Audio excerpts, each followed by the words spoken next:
Hello, lads and lasses, and welcome back to Boys Down Under. Wow, what a game. What a game. And the only thing better than the game were the fans. How good was it to have a packed out paradise? And when they sang "You'll Never Walk Alone," that gave me absolute goosebumps. But anyways, let's get straight into the reaction. We'll be covering the game, quick recap of it, my player ratings, and then finally, major talking points that we can discuss. So without further ado, I hope I said that right. Let's get started. And the game started so quickly that Kyogo almost found himself on the score sheet within 40 seconds.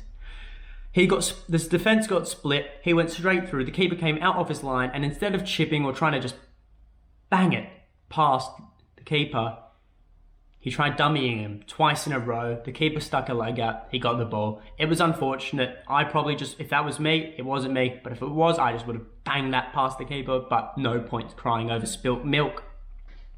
13 minutes later, Kyogo finds himself, this time denied wrongly by the linesman for offside. And just to show you how wrongly it was, here's a screenshot showing James Forrest at the exact pinpointed moment he offloads the ball. Notice anything? Notice where Kyogo is? He's onside. I was filthy about it. I was disgusted. But you know what?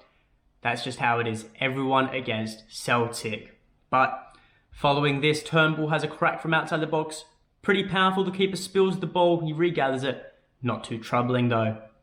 1 minute later though, Turnbull finds himself again in a golden opportunity after Taylor does some lovely bit of work. He plays the ball down the left-hand side of the box, and Turnbull with an outside of the foot shot definitely puts it into the bottom corner. Celtic go 1-0 up. Nothing else much to talk about. The rest of that half went straight forward. Half-time whistle blew. And then, much like the first half, the second half starts with a lot of excitement as well. This time at the other end of the park. Jablonec have gone straight through the Celtic defence, coming up to Carl Starfelt. The Jablonec player passes it off. And then what does Starfelt do? He absolutely takes him out. Illegally takes him out. But apparently the ref was blind. He didn't see anything. Play went on. And Celtic got a call going their way for once. Shocker, I know, right? Then, at the 54th minute, lovely bit of work in the midfield. Ball finds Turnbull, who yet again has another crack outside the box, 25 yards out. Puts it straight past the goalkeeper. Keeper couldn't do anything. Celtic are 2-0 up. Loving it. Fans are going absolutely crazy. It's a night to remember, it seems. Then 8 minutes later, I think, in my opinion, was the happiest moment of the night for me. And we didn't score, but neither did Jablonec. And the reason Jablonec didn't score is because of one man, Joe Hart. He makes an incredible save, one-on-one, puts it out for the corner, but that's not all. The corner comes straight back in. The ball's getting fluffed around. Who knows where it is? It falls right in front of a Jablonec player. Or he has the whole net. But you know who's there? The wall, Joe Hart. And some of you may say they were easy shots to save, but you're forgetting the main point. He saved them. Celtic finally have a goalkeeper who can save them in situations like those. Would Barkas have saved that? Would Bain have saved that? We'll never know, I guess.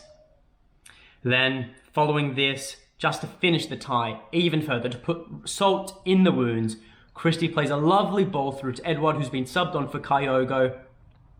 And, surprise, surprise, Edouard tries to chip the goalkeeper. And you can guess what happens? He fails miserably. Keeper parries it away, but the thing he wasn't expecting was James C. Forrest running in, cleaning up the ball, putting it into the back of the net. 3-0, tie is buried 6 feet under. But that wasn't it. The game didn't end there. One little hairy moment at the end I probably should mention. Joe Hart had the ball, taking too long. He did get depossessed, but just showing their class, Carl Starfelt and Stephen Walsh came and shut down any danger. Ball went away. Celtic was saved. 3-0, final score. You love to see it. Some players who came on, Albion Ayeti came on, I should mention. He came on, Nia Baton came on near the end, Montgomery, just a few players who were getting some minutes. Surprisingly though, no McCarthy on the bench. I don't know if he's fit enough, I don't know if he's carrying an injury, but in my last video I did say he would be the perfect player to bring into this type of game to give him minutes. But obviously the manager doesn't think he's ready yet, and so we'll have to wait for his inclusion. But a notable exclusion, I should mention, is Liel Abada.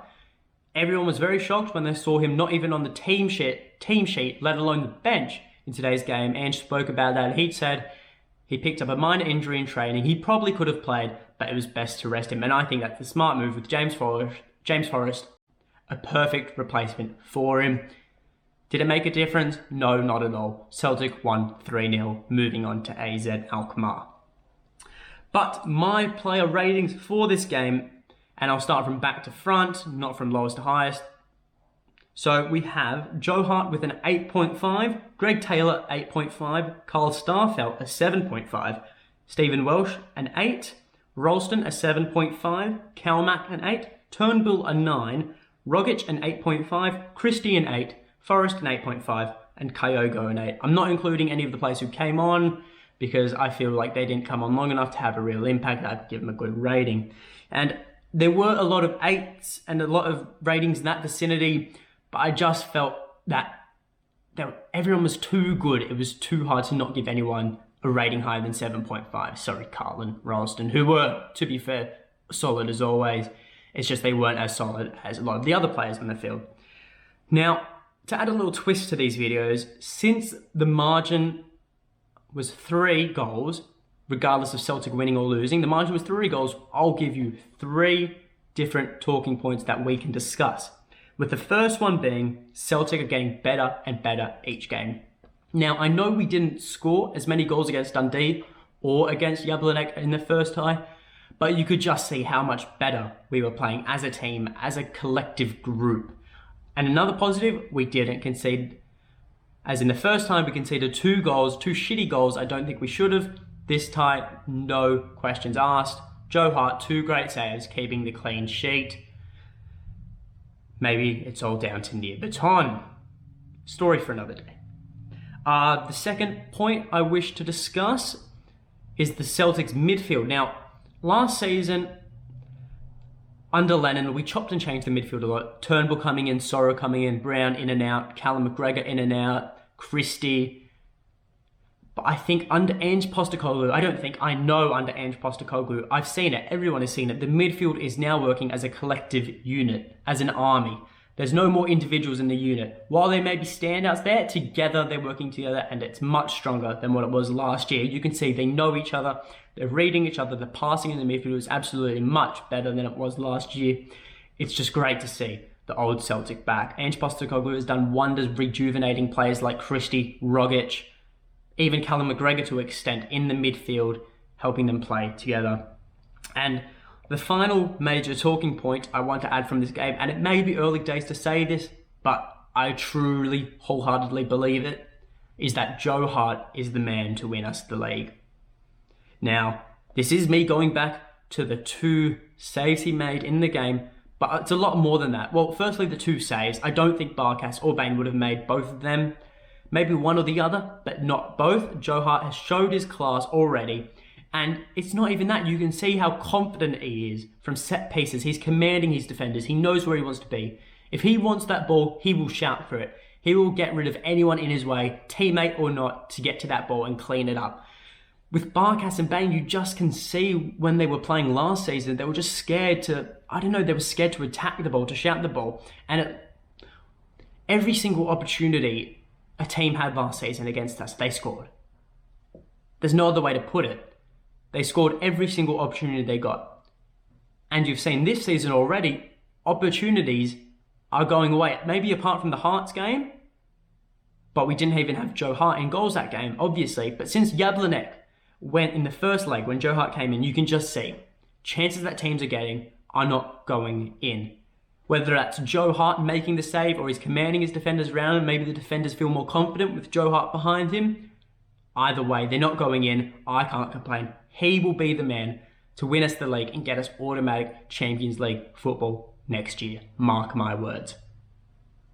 But that's all from me. My next video, I don't know, it'll probably be a preview of the Hearts game in the Scottish Cup qualifying, Scottish Cup knockout round this weekend. But until then,